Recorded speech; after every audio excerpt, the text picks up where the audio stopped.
सबको अपने आशीष वचनों से अभिसिंचित करने की कृपा करेंगे। एक बार जोरदार तालियों से आप स्वागत करें। धामी जिंदाबाद, उसका धामी जिंदाबाद, लाकर धामी जिंदाबाद। भारत माता की, भारत माता की। जलजीवी मेले के अंतर्राष्ट्रीय मेले के शुभारंभ अवसर पर मंच पर आसीन आप सबके लोकप्रिय सांसद और भारत सरकार के मंत्री आदरणीय अजय टमटा जी, टेढ़ीहाट क्षेत्र के लोकप्रिय और हमारे बहुत वरिष्ठ विधायक आदरणीय बिशन सिंह चुफाल जी, धारचूला क्षेत्र के लोकप्रिय विधायक भाई हरीश धामी जी, जिला अध्यक्ष भारतीय जनता पार्टी श्री गिरीश जोशी जी, मेरे साथ उत्तराखंड सरकार में श्री गणेश भंडारी जी, जिला पंचायत की अध्यक्ष दीपिका बोरा जी, ब्लॉक प्रमुख धारचूला भाई धन सिंह धामी जी, अस्कोट के हमारे कुंवर भानुपाल जी, राजा साहब, भावना देवी जी क्षेत्र पंचायत मुंशियारी, बबीता चुफाल जी क्षेत्र प्रमुख टेढ़ीहाट, सुनीता कन्याल जी क्षेत्र प्रमुख कनाली छीना, गगन रजवार जी पूर्व विधायक, विनोद गिरी गोस्वामी जी हमारे जिलाधिकारी, रेखा यादव जी पुलिस अधीक्षक, डॉक्टर दीपक सैनी जी मुख्य विकास अधिकारी, मंजीत सिंह नेला अधिकारी जी, अशोक नबियाल जी, महेंद्र बुदियाल जी, डीआईजी बॉम्बे जी, डीआईजी मधुकर अमिताभ जी, एवं मंच पर आसीन हमारे नेपाल से, हमारे पड़ोसी देश नेपाल से आए हुए हमारे एसपी साहब और वहाँ के सीडीओ साहब और सभी उपस्थित हमारे सभी अधिकारीगण, सभी पदाधिकारीगण, सभी जनप्रतिनिधिगण और दूर दूर से इस मेले में पधारे सभी मेरे बड़े बुजुर्ग, सभी उपस्थित माताएं बहनें, सभी मेरे नौजवान साथियों, उपस्थित हमारे सभी प्यारे प्यारे हमारे बच्चे जिन्होंने आज यहाँ पहुँचने पर मेरा और मेरे साथ अजय टमटा जी का, बिशन सिंह चुफाल जी का, सभी अतिथियों का यहाँ स्वागत किया है, अभिनंदन किया है। उपस्थित हमारे पत्रकार मित्रों एवं छायाकार बंधु, मैं भी आप सबका आज इस मेले के शुभारंभ अवसर पर आप सबका हृदय से अभिनंदन करता हूँ, आप सबका स्वागत करता हूँ। आज इस ऐतिहासिक मेले में आप सबके बीच में उपस्थित होकर बहुत ही हर्ष की अनुभूति हो रही है और मैं आप सबके अंदर जोश भी देख रहा हूँ, एक उमंग भी देख रहा हूँ। भाइयों बहनों, ये जलजीवी मेला हमारे राज्य के लिए एक अनमोल धरोहर है जो सदियों से भारत तिब्बत, भारत नेपाल, ऐसे जो हमारे सीमावर्ती क्षेत्र हैं, इन सीमावर्ती क्षेत्रों में आपसी सौहार्द बढ़ाता है, भावनात्मक संबंधों की एक मजबूत कड़ी के रूप में काम करता है। ये मेला हमारी जो समृद्ध परंपराएं हैं, उन परंपराओं को भी संजोने का और आने वाली पीढ़ियों तक पहुंचाने में अपना बहुत ही अद्वितीय योगदान देता है। हम सभी जानते हैं कि भारत और नेपाल के बीच और तिब्बत से, यहाँ से सदियों से ऐतिहासिक और सांस्कृतिक संबंध रहे हैं। अभी मेरे से पहले बोलने वाले सभी वक्ताओं ने उस पर प्रकाश डाला है। जहाँ तक मैं अगर बात करूं हमारे पड़ोसी देश नेपाल की, तो यहाँ हमारा पूरे इस क्षेत्र में, चाहे धारचूला का क्षेत्र हो, जलजीबी का क्षेत्र हो, या पूरे पिथौरागढ़ जनपद का हमारा झूलाघाट से लेकर पिपली से लेकर जितने भी देवड़ा से लेकर ये सीमांत क्षेत्र जो आता है, और आगे चले जाएं तो चंपावत और उधम सिंह नगर के अनेक स्थान जो नेपाल से जुड़े हुए हैं, वहाँ नेपाल से रोटी और बेटी का संबंध है। और प्रत्येक दिन जब अभी विवाहों का लगन शुरू होता है, उस समय में प्रत्येक दिन कई बारातें नेपाल जाती हैं और कई नेपाल से यहाँ आती हैं। इस प्रकार का हमारा प्रागण संबंध है और हमारे आदरणीय प्रधानमंत्री नरेंद्र मोदी जी के नेतृत्व में यह संबंध और भी और अधिक मजबूत हो रहे हैं और प्रगाढ़ हो रहे हैं। उनके नेतृत्व में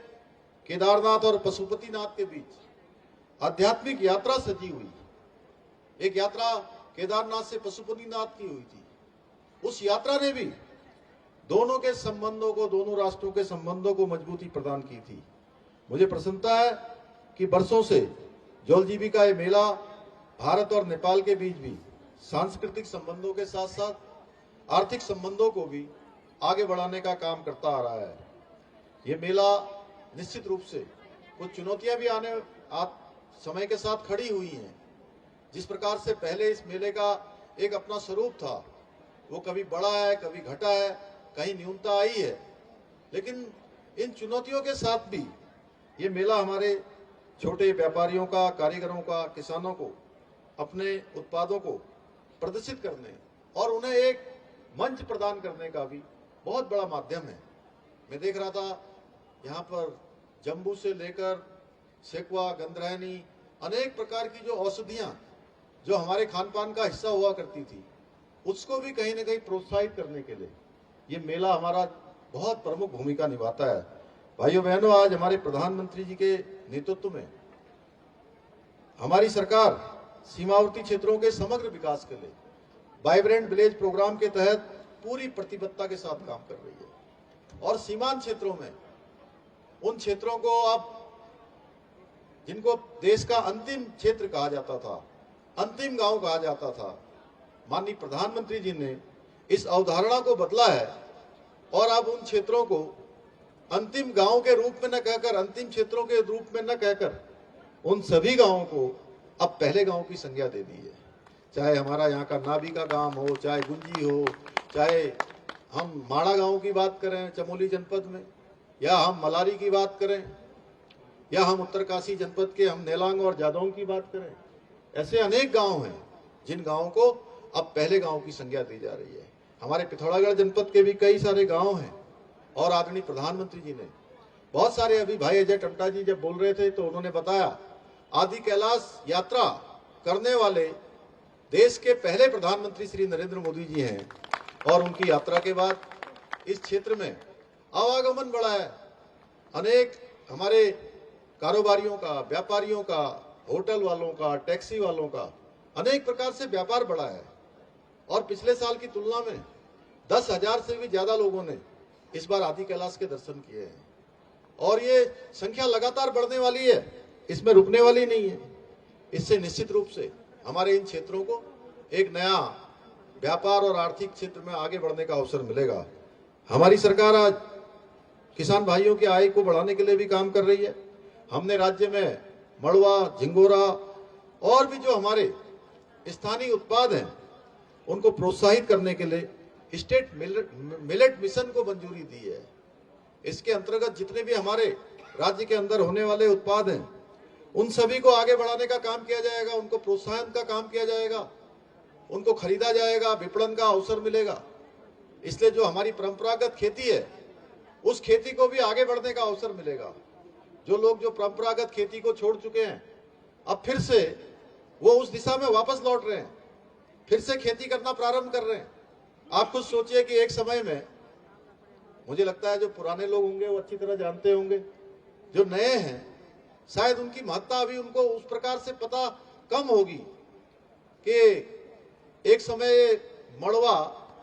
मड़वे की रोटी और इसका फाड़ा ये गरीब लोगों का भोजन हुआ करता था और आज बड़े बड़े अमीर लोग मड़वे की डिमांड करते हैं कि इसमें फाइबर होता है, इसमें औषधि गुण होते हैं। तो इस प्रकार से सारा समय बदल रहा है, हम फिर से अपनी जड़ों की ओर लौट रहे हैं। भाइयों बहनों, साथ ही हमने किसानों की जो आय बढ़ाने के लिए क्लस्टर आधारित लगभग 18,000 पॉली हाउस बनाने का भी निर्णय लिया है। मुझे प्रसन्नता है कि ब्यास घाटी के लोग, अभी हरीश धामी जी कह रहे थे, ब्यास घाटी, दारमा घाटी और हमारे गुंजी क्षेत्र के उस घाटी के लोग परंपरागत खेती के साथ साथ बागवानी के क्षेत्र में भी काम कर रहे हैं। सेब और अखरोट के बगीचे तैयार कर रहे हैं। धारचूला और मुंशियारी का राजमा, कुट्टू का आटा भी आज बाजार में विशेष पहचान बना रहा है। आज इस सुदूर क्षेत्र में बेहतर सड़क कनेक्टिविटी के कारण हमारे किसान अपनी उपज को आसानी से शहरों की मंडियों तक पहुंचा रहे हैं, जिससे उन्हें अपनी मेहनत का उचित मूल्य मिलने लगा है। हम सीमावर्ती क्षेत्रों में आधुनिक सड़कें, सुरंगें और पुलों का निर्माण कर रहे हैं और अब तक लगभग 4200 किलोमीटर से भी अधिक सड़कों का निर्माण कार्य संपन्न किया जा चुका है। बहुत सारी सड़कें अभी बननी है, उस पर भी काम चल रहा है। हमने भारत और नेपाल के बीच में, अभी जिलाधिकारी जी मुझे दिखा रहे थे कि तेजी से अभी भारत के राजदूत जो नेपाल में हैं, उन्होंने भी उस क्षेत्र का दौरा किया था। कुछ धनराशि नेपाल के लोगों ने कुछ बढ़ाने के लिए कहा था, उस धनराशि को भी बढ़ा दिया है और छारछुम में मोटर पुल का निर्माण कराया जा रहा है, जिससे आने वाले समय में दोनों देशों के बीच आना जाना सुगम होगा। इसके अतिरिक्त धारचूला मुख्यालय में, ग्वालगांव, एलधारा में भी सुरक्षा कार्यों के लिए 84 करोड़ रुपए की स्वीकृति प्रदान की गई है। बहुत सारे निर्माण कार्य यहाँ पर हो रहे हैं और अभी हमारे विधायक जी ने और हमारे यहाँ के ब्लॉक प्रमुख जी ने मुझे बहुत सारे काम भी प्रस्तावित किए हैं। मेरा प्रयास रहता है कि निश्चित रूप से सीमांत क्षेत्र हमारा विकास के मामले में कहीं पीछे न छूटे। यहाँ पर जितनी भी आवश्यकताएं, वो आवश्यकताएं पूरी हों और हमने हमेशा इसको प्राथमिकता दी है। साथ ही कुट्टी नदी के कटाव को रोकने के लिए भी 7 करोड़ रुपए की कार्य योजना स्वीकृत की गई है। वहीं गुंजी में काली नदी के कटाव को रोकने के लिए 17.50 करोड़ रुपए की कार्य योजना को भी मंजूरी दी गई है। यही नहीं, पर्यटन को बढ़ावा देने के लिए मुंशियारी के बिरती फॉल में ग्लास ब्रिज और ग्राम घोरपट्टा में मेडिटेशन ग्लास हाउस का निर्माण कार्य भी कराया जा रहा है। भाइयों बहनों, संपन्न हो चुका है। भाइयों बहनों, आदरणीय प्रधानमंत्री जी के मार्गदर्शन में आज 4 धाम केदारखंड के अंदर अनेक विकास कार्य संपन्न हुए हैं। उसी तर्ज पर मानस खंड के अंदर भी अनेक कार्यों को आगे बढ़ाया जा रहा है, जिससे हमारे इस पूरे क्षेत्र को भी, मानस खंड क्षेत्र को भी वैश्विक पहचान दिलाने के उद्देश्य से मानस खंड मंदिर माला मिशन के तहत जितने हमारे पौराणिक मंदिर हैं, उन सभी मंदिरों को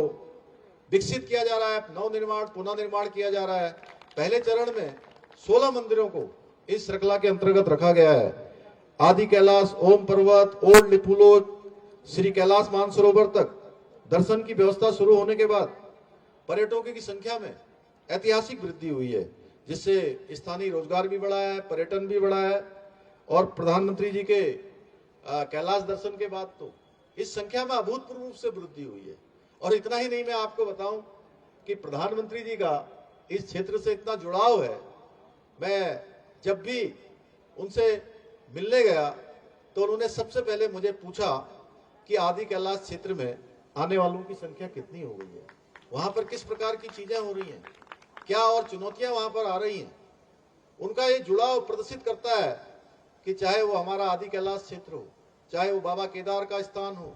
चाहे उत्तराखंड का कोई स्थान हो या देवभूमि उत्तराखंड हो, उनके हृदय में बसता है। भाइयों बहनों, हर समय वो उत्तराखंड की चिंता करते हैं और कोई ऐसा अवसर नहीं होता है जिस समय, जिस किसी विशेष अवसर पर उत्तराखंड का स्मरण वो न करते हों। आदि कैलाश यात्रा मार्ग में होम स्टे को भी प्रोत्साहित किया गया है, जिसके परिणाम स्वरूप ग्राम नावी, गुंजी, कुटी और दारमा घाटी में अब होम स्टे की संख्या में भी बढ़ोतरी हुई है। ग्राम गुंजी में शिव धाम की स्थापना के लिए भी कार्य योजना तैयार की जा रही है, जिससे क्षेत्र के पर्यटन को और अधिक बढ़ावा मिलेगा। हम सभी के लिए यह आज गर्व का विषय है कि गुंजी को पर्यटक ग्राम के रूप में राष्ट्रीय पुरस्कार प्राप्त हुआ है, जो पूरे इस क्षेत्र को एक नई पहचान पर्यटन के क्षेत्र में देने में सहायक सिद्ध होगा। मुझे पूरा विश्वास है कि पिथौरागढ़ से दिल्ली विमान सेवा शुरू होने के पश्चात, अभी मैं आ रहा था एसएसबी के लोगों से, हमारे केंद्रीय मंत्री भाई अजय टमटा जी से, सबसे मैं यहाँ के लोगों से चर्चा कर रहा था कि कैसी फ्लाइट चल रही है, कहीं ऐसा तो नहीं कि हमने 42 सीटर ये विमान चला दिया है, इसमें लोग आ जा भी रहे कि नहीं रहे। तो मुझे बताया अभी इन्होंने, श्री गणेश भंडारी जी ने, ये पहले यात्री थे जिस दिन ये यात्रा शुरू हुई थी, ये कह रहे हैं कि अभी तो टिकट ही नहीं मिल रहे हैं। हमारे एसएसबी के जो यहाँ के कमांडर हैं वह भी कह रहे थे कि मुझे जाना था, मैंने अपना टिकट जो है काफी दिन पहले बुक करवा लिया है, इसलिए मुझे तो मिल गया, 2 दिन बाद जा रहा हूँ। तो आप सब लोगों के लिए यात्रा शुरू हुई है। ये यात्रा अनवरत रूप से चलती रहे। निश्चित रूप से इस सेवा के शुरू होने से पर्यटकों की संख्या में, यहाँ के पर्यटन क्षेत्र में और वृद्धि होगी, जिससे रोजगार भी बढ़ेगा, व्यापार भी बढ़ेगा। मैं आज इस अवसर पर बहुत सारे मुझे जो है यहाँ से विधायक जी ने भी दिए हैं, हमारे अजय टमटा जी भी अभी कह रहे थे व्यापारियों की जो समस्या है, मैंने जिलाधिकारी जी को कहा है कि हमारे जिलाधिकारी जी ये जो जिनके लोगों के ताले लगे हुए हैं उसमें सामान रखा हुआ है, उनको टकला कोर्ट में उनको जो है तत्काल इस समस्या का आप समाधान करवाएंगे और जो भी उनसे वार्ता करके जो सर्वमान्य जो भी इसका रास्ता निकल सकता है उसको निकालेंगे। इसके अतिरिक्त आपने मुझे बहुत सारे प्रस्ताव दिए हैं, मैं उन सभी प्रस्तावों को लेकर जा रहा हूं। मैं आज इस अवसर पर इस क्षेत्र के विकास को नई दिशा और गति देने के उद्देश्य से कुछ महत्वपूर्ण घोषणाएं भी करना चाहता हूं कि मैं मकरना से शेखला तक मोटर मार्ग के निर्माण की स्वीकृति प्रदान करता हूं। आपदा प्रभावित क्षेत्र लुमती, तोक, बगीचा, बगड़ में सुरक्षा दीवार का निर्माण कार्य किया जाएगा। साथ ही मवानी दवानी में प्राथमिक स्वास्थ्य केंद्र के निर्माण को भी मंजूरी दी जाएगी। इसके अतिरिक्त तेजम में मिनी स्टेडियम का निर्माण, किमखोला और ढूंगातोली में, बंडा में चेक डैम निर्माण की स्वीकृति भी प्रदान की जाएगी। इन सब परियोजनाओं के स्वीकृत होने से न केवल आधारभूत ढांचे का विकास होगा बल्कि जनता की सुविधाओं को और उनकी सुरक्षा का भी उनको लाभ प्राप्त होगा। भाइयों बहनों, मैं आज इस अवसर पर आप सभी को विश्वास दिलाता हूं कि हमारी सरकार पूरी निष्ठा के साथ सीमावर्ती क्षेत्र के हमारे व्यापारी हैं, किसान भाई हैं, सामान्य जनता के लोग हैं, कारीगर हैं, उनकी सुविधा के लिए हर संभव प्रयास करेगी। और आप सबने देखा होगा कि जब भी कोई बात आती है, मैं हमेशा ये प्रयास करता हूं कि अगर कोई भी जनहित में निर्णय लेना हो तो मैं 1 मिनट की भी देरी नहीं करता हूं, तत्काल मैं निर्णय लेता हूं, जिससे कि हमारी क्षेत्र की, प्रदेश की जनता को सीधे लाभ मिले। आज इस अवसर पर मैं स्थानीय कलाकारों को,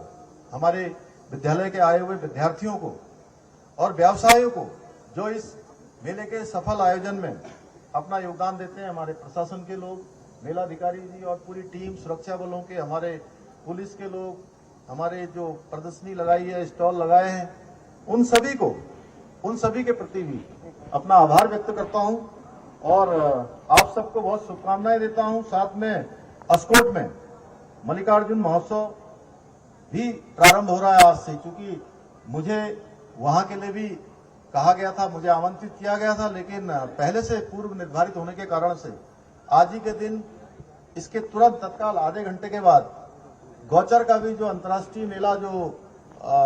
भारत तिब्बत के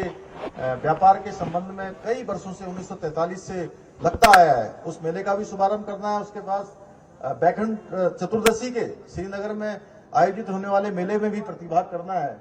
उसके पश्चात अन्य कार्यक्रम है, उन कार्यक्रमों में भी जाना है, इसलिए मैं वहां नहीं जा पा रहा हूं, लेकिन मैं यहां से ही उनको भी अपनी शुभकामनाएं देता हूं और जो भी मेले के लोग उस मेले को भव्य बनाने के लिए अपनी अपेक्षाएं कर रहे होंगे, उस में निश्चित रूप से हम योगदान करेंगे, क्योंकि ऐसे मेले हमारी सांस्कृतिक धरोहर हैं, उनको बढ़ाना